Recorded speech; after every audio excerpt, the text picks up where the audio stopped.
ایک آدمی نے سمندر سے مچھلی پکڑی اور لا کر اپنے گھر میں موجود کنویں میں ڈال دی۔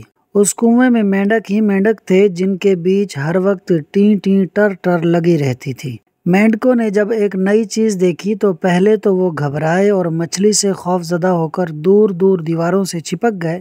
پھر سردار مینڈک نے ہمت دکھائی اور مچھلی سے مخاطب ہو کر پوچھا، تم کون ہو؟ مچھلی بولی، میں مچھلی ہوں۔ مینڈک نے پوچھا، تم کہاں سے آئی ہو؟ مچھلی بولی، سمندر سے۔ مینڈک بولا، وہ کیا ہوتا ہے؟ مچھلی بولی، وہ بہت بڑا ہوتا ہے اور اس میں پانی بھی بہت زیادہ ہوتا ہے۔ مینڈک بولا، کتنا بڑا؟ مچھلی بولی، بہت بڑا۔ یہ سن کر مینڈک نے دائرے میں ایک چھوٹا سا چکر کاٹا اور پوچھا، کیا اتنا بڑا؟ مچھلی مسکرا کر بولی، نہیں، بہت بڑا۔ مینڈک نے دائرے کا سائز بڑھا کر پوچھا، کیا اتنا بڑا ہوگا؟ مچھلی ہنس کر بولی، نہیں، اس سے بہت بڑا۔ مینڈک اب جوش میں آ گیا اور اس نے آدھے کنویں کا چکر لگا کر مچھلی کی طرف سوالیہ انداز سے دیکھا۔ مچھلی نے پھر نفی میں سر ہلایا۔